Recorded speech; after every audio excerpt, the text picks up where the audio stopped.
Me. Yes, we have one person online. Fantastic, and the numbers will increase. So, hello everyone, it's the Sky Priestess, and today we're going to be looking at the energy surrounding the Libra full moon, and some of this that have collective impact upon all of us. And we're also going to be looking at another very important alignment known as the South Node conjunct the Great Attractor. Now, these are very impactful. Oh, I would say even world affecting events.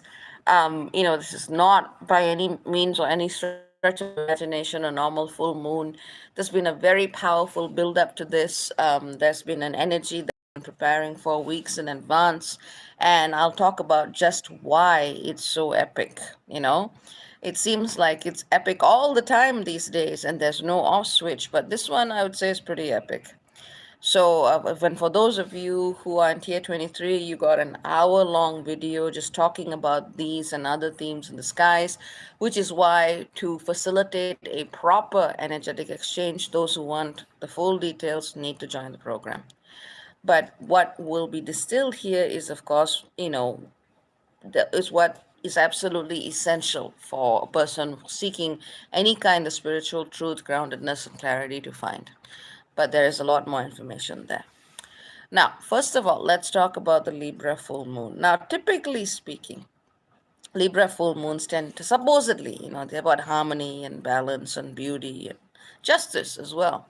And Libra has always been seen by people who don't understand it as a very namby-pamby sign, which is not the case.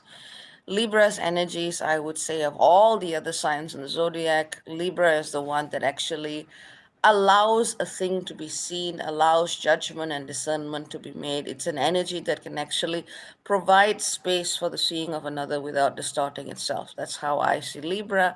A lot of that comes from having a Libran brother. So the Libra full moon, in some sense, this particular full moon as the first full moon of the start of the astrological new year as per the Western tropical system, this energy of Libra is actually bringing, the culminated lessons that we have accumulated in the past year, and it's putting it out there for us to observe, to discern, to feel through, to make judgments on. Now, there are other things that are very strongly impacting this particular full moon. Very strongly impacting it. So, for example, and let me just get my list up because that'll be a little bit easier for me to look at. There's just a lot, like a lot. Where did we go? Hang on. Let me just get this down. So, a couple of things that are aspecting Libra. A couple of things. Okay. Boo. Come on, file. Where are you? Right. Pholus, that's a big deal. Pholus at 6 degrees of Capricorn is aspecting the Libra moon. We'll talk about what that means. The Libra moon itself also in conjuncts Uranus in Taurus and trines Saturn in Aquarius. There are actually two yods at play, to be honest, two fingers of fate. We have a yod between Pallas Athena at at 6 degrees Pisces, along with the Libra moon and along with Uranus. That's one yod, one finger of fate. Another yod point occurs between Vesta, Chiron, Venus, the Sun, and Saturn. There are two major yods that take place with this, and just unpacking all of this stuff will take a little bit of time. So let's get into it. So, first of all, this particular Libra full moon is the first big point of impact is Pholus. And for those of you who have been following my work, you know that I see Pholus as being absolutely critical to our understanding of the outbreak of coronavirus from an astrological perspective. So, Pholus squaring the Libra moon can actually predict one of several things. Generally, Pholus is this energy that kind of uncorks. It suddenly shows you generational patterns and collective patterns that can lead people to states of frenzy. It is often almost always an energy that's rushing, that's moving, and that's inspiring people to do things that are not very aligned. Like when Pholus uncorks the wine that is given to him by Dionysus, it sends the fellow centaurs into a frenzy, and then they start acting out, they start killing each other, they start fighting. Heracles is also there. Heracles then goes after the centaurs. It's a mess. So when we have this particular full moon and the sun, of course, both squaring Pholus, what we see here is, I would say, a very important turning point in our collective journey with this contagion, with this pathogen, with the way it's being spread. So there may be, whether or not people, know it now, there may be people who are going about and getting infected because they've just decided they have to go into some group environment. There may be people who are acting in a very foolhardy kind of way. That's one analysis of it. Pholus, if you recall my article on it, is also very much, especially in Capricorn, it is very much an energy that has to do with colonization, conquest, and those types of energies that feel entitled to stake their claim by disregarding the autonomy of another. So we are also likely to see behaviors by either those in power, governments, banks, so-called authorities over people who literally have their right to be who they are and to live in whatever space they're living in. So we may actually see quite a few authoritarian measures come through. So it's important to keep your eyes on what is happening on the global front. The thing about Pholus is that once, that wine bottle is uncorked, everything rushes out, like a stream. A third meaning of Pholus has to do with patterns that are in the generational line itself. So people who are working through the baggage of being, having ancestors who are colonizers. This is a time where all of those old energies can also come out to the fore. I mean, yeah, technically speaking, one side of my lineage is linked to the most famous South Asian lineage of royalty, which is not something I'm proud of because it's also a colonizer's line. And I can tell you, I've spent a very, very long time looking at that lineage and basically going, nope, not my ethos, not what I'm here to do, and actually divesting myself of the influences of that lineage. I mean, yeah, please, let's not, basically color colonizers white. Yeah, sure, that's what people are working on right now. But when you look through earlier epochs of history, there are also, there are other flavors to the same situation. So it's also a time where many, many powerful genetic currents can also come to the fore. And when you've got Libra in terms of the moon opposed the sun, Venus, and Chiron in Aries, we see that one of the most powerful responses to Pholus is to look at those larger waves and patterns of domination, contagion, frenzy, these energetic currents that are beyond ourselves, and to still hold our ground, to stand our ground and to say, no, I will not participate in this. Or no, this does not define me. Or no, this is not who I am. This is not what I came to do. This is not how I want to wield my integrity, my power, and my ability with respect to the way I interact with people. So it's very much a time for us to be reclaiming our space and reclaiming our energies by standing for what is true, what is right, what is real, and what is ultimately just, even in the face of energies that are literally trying to browbeat us onto another path. So Pholus is a very, very dramatic highlight of this full moon, and that's the first thing I wanted to talk to you about. Libra is also making, or rather, the Libra moon has also been making an inconjunct to Uranus and Taurus. Like I said, it actually creates a yod if you also consider Pallas Athena and Pisces. But when you get Uranus and the full moon in conjunct, it's basically a time where things can occur out of the blue in unexpected ways. Things may basically come to the surface that force you to think about certain decisions you have made in the way you hold resources, in the way you generate abundance, in the attitude you take towards the earth, towards Mother Gaia, towards the natural environment. And things will be forcing you to make very, very sharp judgment calls on this. Because Pallas Athena is also involved in this Yoda finger of fate, Pallas Athena's role again asks us to look at the type of value judgments we are making, the process that we use to come through and arrive to those spaces where discernment is required, and it also especially has a focus on matters to do with LGBTQIA. Bear in mind that patriarchy and the patriarchal attitudes that enable toxic toxic masculinity are not just found in the bodies of those we define as male. They are equally found in the bodies of those that we, you know, as generically in society are defined and understood as female. Women or people born with uteruses who define themselves as women absolutely have the capacity to carry the seeds of this toxic masculinity as well, in the same way that a person who is born with, a phallus and who identifies themselves as male can also absolutely carry very, very divine feminine energy, and vice versa. There's absolutely no correspondence between your secondary sexual characteristics and which aspect of divinity you carry or fail to carry. So when Pallas Athena is involved, it also asks us to look at these gender binaries and how they need to be transformed and dissolved, and so that people can actually be more accurately seen for who they are, you know? So that's one very, very powerful alignment that comes up with this yod. I know that sometimes women feel very triggered by me saying that because they're like, but you're betraying the sisterhood. And I'm like, bullshit. I stand for, something that is beyond the concepts of brotherhood and sisterhood, and I don't give a damn about a person's secondary sexual characteristics or how they define themselves. You are either in alignment or you are not, period. So, that's the way I operate with this. We also see in terms of the Libra moon, we also see the energy of all of this being trine Saturn and Aquarius.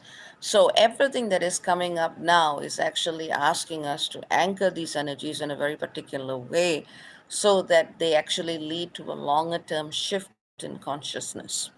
I mean, all of the time, whatever we are working towards is towards a longer term shift in consciousness. But certain points like this that link between the present and the potential future is made a lot stronger. Which brings me to, do I want to talk about Vesta today? Do I, don't I, do I, don't I? Well, as a bridge to the second part of this video, which will be about the South Node conjunct the Great Attractor, one of the key bridges that we actually can find in understanding this, what is happening right now, is also in the challenge that Vesta presents to the Libra moon, to the Sun, Venus, and Chiron in Aries. Vesta in Virgo is semi-sextile the Libra full moon, but at the same time it is also in conjunct the Sun, Venus, and Chiron, which is why during this particular full moon, a lot of people can also be experiencing a lot of health issues, sudden things that flare up. I mean, when I say sudden, I mean in terms of looking at your life sudden, but it could be a build-up from about a week ago. Health issues that flare up, especially to do with digestion, anxiety. I literally got a call from someone who was like, please help, I'm ill. I'm like, okay. I was half asleep. I'm like, okay, what's going on? What are the symptoms? I checked with my brother. Okay, what can we suggest? Okay, cool. And then got to this life. And but basically there's a lot of scope for people to be experiencing digestive upsets, anything to do with headaches, anxiety, could even be issues to do with psychological breakdown or breakthrough, depending on how you're taking this energy. But effectively, Vesta really, really challenges all of us at this time. Vesta, in conjunct the Sun, Venus, and Chiron, asks us to be very real, very raw, and very true with ourselves.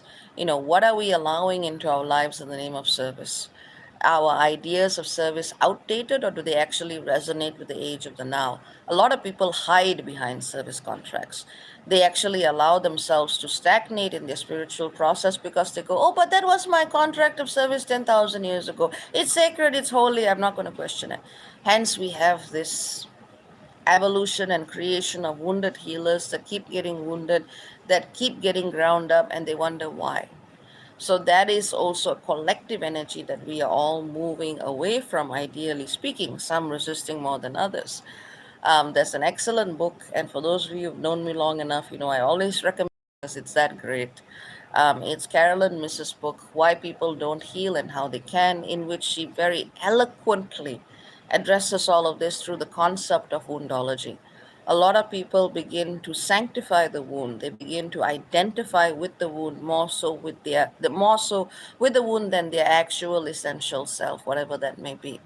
And so when a person gets stuck and locked into that, They basically keep generating, the way I see it, they keep generating patterns of karma that reinforce that self fulfilling narrative.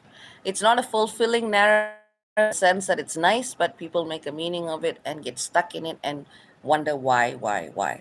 Vesta is also trined Uranus at this point in time. Uranus in Taurus, Vesta in Virgo. Those of you with points near 8 degrees of Capricorn will experience a very powerful grand Earth trine. This is an energy where we are absolutely asked yet again to look at whether or not our modalities of service, our paths of healing, our daily balance, the rituals, ceremonies, tools, perspectives, concepts, paradigms, foods, and environment that we are in, whether or not this actually supports the work that we do, whether it supports the earth that we live upon, or whether or not, again, we're just doing things from an old paradigm, from things that existed a long time ago, which is why I say never romanticize the past. People get stuck in romanticizing the past. Where we are right now is a threshold where we need to ditch it and move on.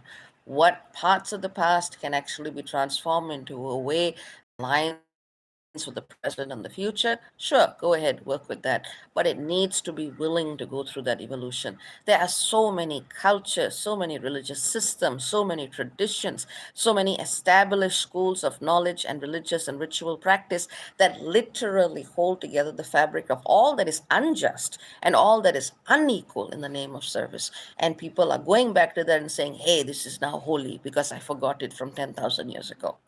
That doesn't work. You just go back into the same bucket. If we think that colonialism and patriarchy is a recent issue, we are kidding ourselves.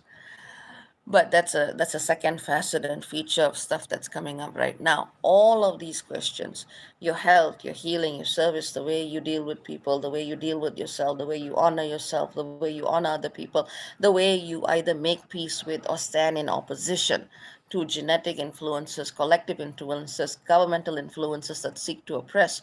All of this stuff is related to a much larger alignment, namely something that's actually going exact, I would say, later today, which would be the mean south node conjunct the great attractor. The great attractor in astrology is something that moves very, very slowly. It's at 14 degrees of Sagittarius now. It's only going to move to 15 degrees in 2075. So you can basically, for general intent and purposes, you could say it's stationary, or at most 1 to 2 degree difference in your lifetimes. But the great attractor in astrology is something which absolutely pulls us and pushes us towards different paths of truth. No one fully understands it, even from an astronomical perspective. They just call it a mystery. But effectively, it's a black hole that doesn't have an event horizon. It pulls you and pushes you towards things. It is larger and more powerful in that sense than the galactic center. I have my Saturn on it. I've had to deal with its lessons my whole life. But the great attractor is the kind of energy that literally will push you into a situation where you're on a particular path, and sometimes he'll pull you away from that same path. And sometimes its lessons aren't straightforward. Sometimes the path you need is the one that looks wild and woolly and scary as shit, and sometimes the path you don't need looks all nice and smooth and cozy, and there's a little fairy sitting there and something tinkling about in the wind. Whatever it is, sometimes the path you actually need is the one that you want to run away from. It all depends on what you have on the great attractor. It also, people with strong great attractor alignments will naturally attract people. If you notice, I have not really capitalized on what I got going here, and I have no interest to. Whatever flow comes in is what comes in. That's about it. Because I noticed that the moment I actually put my foot down, people will come running. And at the same time, some people will also run the other way. And that is okay. I have learned to accept that the way people respond to my work is on them. In fact, recently, someone was writing on my YouTube. I literally deleted that comment because I found it absolutely supremacist. It was about someone saying that they had found my work and it didn't serve them, but now it's great and blah blah blah. And I knew they meant it as a compliment, but I was like, hell no. No one's life existence is meant to be a tool for another person. Is meant to serve another person. That kind of thinking is supremacist. A person is a person is a person. When a facilitator is in alignment, they're not doing it for you. They're not doing it for me. They are doing it because their calling is what they walk with in alignment with divine energy, right? And if someone resonates with that, great. Walk with them, honor their time. Do something for them where they can pay their bills, where they can take care of their loved ones. Don't just go, oh, you're great, and follow them. Actually do something. And if you don't resonate with them, okay, walk away. A true facilitator is not going to care.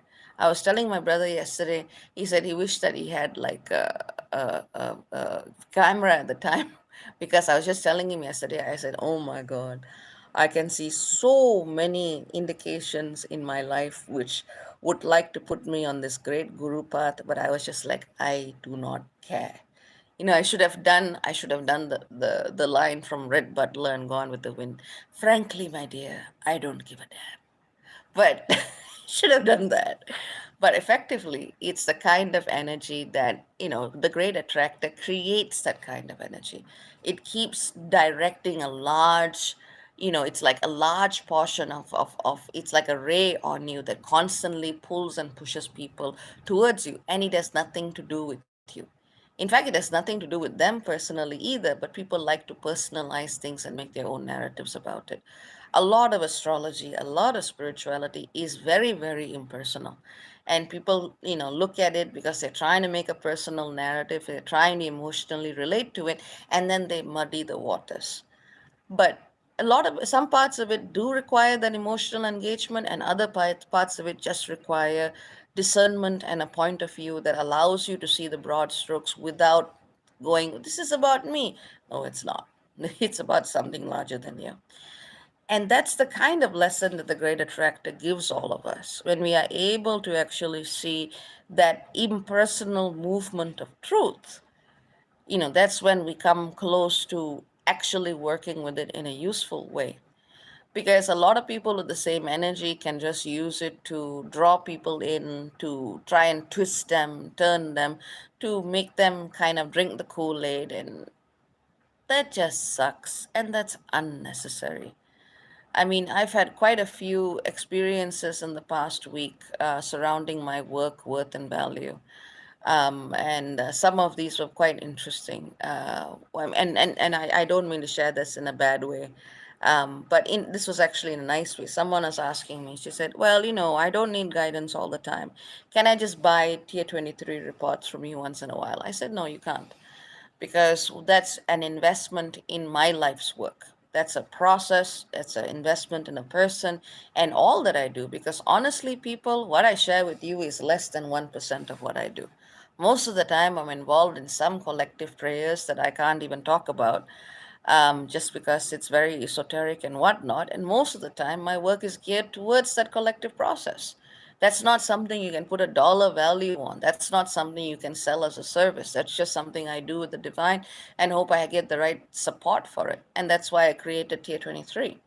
So some people there and another person there, I basically told her, I said, you don't need this guidance, honey. You're using it as a crutch.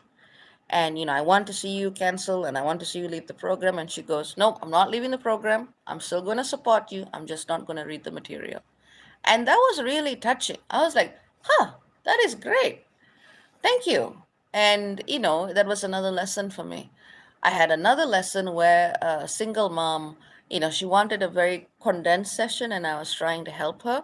I was like, okay, sure, cool. And I shouldn't have done that because as soon as I finished it, a couple hours later, Spirit said, go back and look. And I just did not look at the more esoteric asteroids that I would normally use because I was trying to fit it in the time that she wanted, thinking that would help her. And I said, you know what? No, I got to check again. And I checked again and I found so many esoteric alignments that, I was just like, honey, I had to redo your whole session. Here's the money I took. Let me give it back to you. I should not have assented to this request. It's a lesson for me. In total, it took this time. This is the interpretation. This is the information you need. Take care. And she just said, no, you've shown your integrity. Let me show you mine. And she just paid me for the whole thing. And I was like, wow. So these are all lessons. And I'm telling you this because this shows you directly how these kinds of lessons play out. It's about worth, it's about value, it's about honoring yourself, it's about honoring your service, it's about letting go of people who are not going to understand that, and it's about inviting the right kind of community who will. And that's really how it's been playing out for me. So, and of course, that's the magic of the Great Attractor. With the South Node conjunct the Great Attractor, we're actually being asked to let go of all of this attempt to control, attempt to own, attempt to push, attempt to put people in boxes and say, this is what you are, this is what you're doing. All of these attempts to actually hold on to a particular path, teaching, guru, teacher, dynamic, or even to hold on to a community. It's all about letting it go, letting it go, and what is yours will actually stay. That's one of the most powerful lessons of the South Node. The more you are willing to let go of something, the more something that is true and aligned to you actually has the possibility of establishing itself, or even a gift that you did not expect coming. The problem is people get very hungry when they're looking for spirituality, for knowledge, because they often confuse, and this is something that a teacher, I never learned from him personally, but I know of him and he's a friend. A teacher of my brother's actually was saying this, and he said that there's a difference between psychic gifts and spirituality. And it's a very eloquent and very clear to understand way of putting it. A lot of people are looking for psychic advancement and the thrills of being able to do this and do that, and they are confusing it with the spiritual part. Astrology is not a substitute for spirit. It is not a substitute for inner psychological work. It is not a substitute for actually sitting down and figuring out what the heck is going on. It is part of the control matrix. And the only reason why people come to me the way they come to me is because I use it to break it. I feel that at all of us at the end of the day do not require any external tool of facilitation or facilitator in the ideal state. And unfortunately, for various reasons, we have all been made to stray away from ourselves. So we're all helping ourselves go back to that state where, not to say we never need help, but we don't need help in this way that pedestalizes codependency, that pedestalizes elevating one person at the expense of everybody else, or vice versa, that pedestalizes the sacrificial hero. We need to move away from this system. And that's what we're doing. That's what we're doing every day. That's what this particular moon is drawing out and inspiring all of us to do even more. In fact, one of the most powerful things you can do at this time is to say no. Say no to parts of service that do not serve you.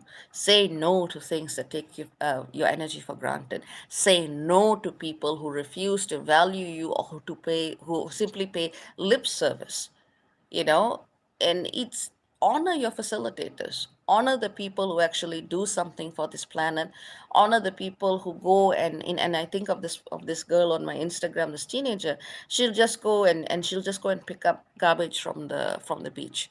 No one asked her to do it. She doesn't care if anyone sees her or not. That's raw service, man. That's the kind of energy that absolutely requires us to invest in the future. Invest in people who are doing something that isn't about their personal gratification, and try and be that kind of person yourself if you're not. There are too many people who are still very, very, very self centered in the world. And by self centering, I don't mean centering the experience of the self as a means of understanding reality. I'm talking about just forgetting that other people have needs and the planet is in a state of crisis. We must all come together, but at the same time, we must all support each other. We must look at ways where people are doing things that have intrinsic value and support that process. And I do the same thing. When I see someone doing something good, and if I can contribute, if I can help them in some way, it might not necessarily be a financial contribution. It might be, directing clients their way, for example. Just because you may not have money to help someone, maybe you can help their business, maybe you can spread word of mouth, maybe you can do something in some way, somehow. Earn your space in the collective by contributing. And that's where you put your money where your mouth is. And if you don't have money, you do something. There are people just get away with taking, especially in this digital mediatized age. They go, I'm so grateful, thank you, that's nice, but what have you actually done with that gratitude? And it doesn't just apply to me, it applies to anyone you take a service from. So I want all of you to really think about that. feel it within yourselves, and challenge yourselves to support those who support you. And like I said, I live by that principle. And so I'm not going to tell you to do something that I don't already do anyway. But having said that, that's very much what's happening right now. The South Node is bringing all of these truths to the surface, and it's really asking us to let go of those crutches so that we can actually step into and align with truth. So that's what I wanted to say, in terms of today's live. Those of you who are interested in working with me and who truly feel moved and called to do so, you can always find the sessions link at www.theskypriestess.as.me. You can also make contributions to me if you wish at www.paypal.me/theskypriestess. And I've also changed and updated my website to skypriestess.com. So you can check that out as well. And yeah, that's what I wanted to tell you. Now, having said all of that, I can come back to something which I like doing. Having given you the information that I wanted to give you, let us get to the community. All right, so whee, let's start. Let's see who's around. Okay, first of all, hi Super Hams. Hello Trisha Nickel. Hello V Stormfeld Witch. Hello Aminga. Hello Luna. Hello Nikki Kiernecki. Nice to see you. Hello Malik Young. Hello Nacha Libre. Hello That Medicine Woman. Hello BJ444 Hunt. Hello Tamalan. Let's see. Was this week a bit heavy for you? Yes. Hello Soror. Malik is going to be 23 in June. Congratulations. Happy early birthday. V Stormfeld, which says evil Libra equals master gaslighter by poster boy plus poster boy fascist. Oh my God. Yes, that can be the negative aspect of Libra. Hello, Coyote Prophet. Nice to see you. Hello, Candy. Hello, Christine Buckingham. Let's see. Nacha says, I am sad about Myanmar crackdown. Me too, actually. Thank you for mentioning that. When I was looking at online, when I figured out that noni tree miraculously, came to life here and started sprouting and germinating. It should actually take a year to germinate, but it's germinated in just a few weeks and it's really big now. In fact, yesterday I tried transplanting a little bit of, broke off part of the base of the plant and tried to transplant it into a different pot, and I'm hoping to see if it'll grow a second noni tree. And yesterday, it's quite funny. This is a bit of a short story. I was like looking at it and taking off some dead leaves while it was going through the transition process. And I touched something and I screamed. And it was this squishy green caterpillar. And I hadn't expected it. And I was thinking it was a leaf, but thankfully I didn't press it too hard. So, caterpillar's fine. And I was like, oh my God, we have a caterpillar in the garden. And I'm very excited about it because that's going to be a butterfly. And I'm like, that's good. Yay. But anyway, getting back to it. So I was looking up stuff online because I was trying to understand what to do with noni leaves. And there was this young woman who was showing how she harvested noni. She lives in Myanmar. And her house looks so beautiful, and she looks like she lives in some kind of South Asian tropical paradise, Southeast Asian tropical paradise. And it looked so beautiful. And I was like, oh wow, how relaxing. And I learned how to make noni tea and so on. And then I looked at her other videos, and this young girl, who looks so sweet, who looks so like she's just happily with nature and looking at things. She's holding up this placard talking about the Myanmar protest, a silent protest. And she writes, I just have this much of internet. This is all I can do. And I notice, the number of people who are looking at her doing something that they needed. And when she needed something, for people to recognize what she was doing, people barely looked. That's why I really hate that language. Oh, is what you're doing serving me? It's not? Bye, I'll come drain from you later. That's what that sounds like to me. But that just, that reminded me of this young girl whom I saw. Because as you can tell, I look at the internet in different ways. But it's about really honoring and respecting the fullness of what a person does, and not just the parts of it that suits you. That's very, very instrumentalist. But yes, to echo Nacha Libre's comments, I am sad about the Myanmar crackdown too. Let's see. Paul Collins says, "Hey, hello from Toronto. Love you more with blue hair." You have a fixation on me with blue hair, Paul. I don't know, but you do. Let's see. Simone says, "Day started with a powerful thunderstorm in the PM. An eagle landed in my yard. Woo! Team Eagle. And stayed for 4 hours, leaving with a snack, a squirrel. Wow. Okay." Cecily says, "Thank you for all you do, Dr. B. I've been finding so much solace in your shares during the cycle. Most welcome." Um, B. Stormfeld, which says, "Professor X to Magneto, you are so much more than your pain." Indeed. Live, Chica, thank you. Most welcome. Christine sends hearts. Aruka sends hearts.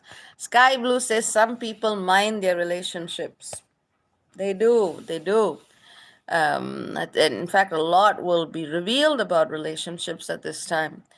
Let's see. Let's see what else we got here. Aminga says, "Bam boom, nice talk, teacher." You're welcome. Daphne Smith says, "Good evening, y'all." Good evening. Let's see. Naomi Seedberg says, "Good evening." Good evening. 305 Cap says, "Thank you. Most welcome, and thank you for doing admin." Mia Liv says, "Hello." Hello. Lakshmi Gunasekar says, "Hi, Dr. B. Thank you for the message. Have a lovely day." You too. Janice says, "Gotta get to sleep. We'll catch you replay." Sounds good. Tamalan says, "This week redirected me to self to avoid codependent patterns." Very good. Nacha says, "Yay for gardens with caterpillars." Indeed. Dodgel says, "Miss you." Thank you. Big hugs to you as well. Paul Collins says, "Lol, I was just joking." Keep up the great work. You never know. I might just turn up with a wig someday and be like, "Hello." Tamalan says, "Grateful for the info. Might have to watch again to process fully and deeply." Most welcome. So I'm going to wrap it up unless there's some stuff that needs to be mentioned. On a different note, I have installed a kitty ledge next to me by the window, which you kind of attach to with suction thingies, technical word thingy. So this is kind of a ledge held by the suction holders. And my cat refuses to leave the ledge. So she's next to me now all the time, which is actually really nice. And she just likes sitting and looking outside. So she's quite happy with this particular phone. Tamalan says, "Hugs and kisses to the kitties." And bro, of course, he deserves love too. Thank you very much. I shall pass it along. And hopefully, all of you got the boost you needed, got the info you needed. Keep letting go, because the more willing you are to let go, the more likely you are to find something that is actually real and worth your time and worth holding on to. Oh, hang on. We got Sanda. Hello, Steve. Good to see you. Steve Sanda says, "Had an incredible shift last week. My perspective around suffering flipped completely. Such a relief, making great progress." Sounds good. Overflow says, "I'm late but happy to be here. Hello, all from Atlanta." Overflow, you got to go back to the beginning. I'm just about to sign off. And yeah, I would say that it is, and that is it for now. So take care. Very, very many blessings. If you don't know what to do with life, please watch Avatar: The Last Airbender, the animated series on Netflix, because that will help. Take care. Very, very many blessings, and ciao, ciao for now. Lots of love. Mwah. Bye bye.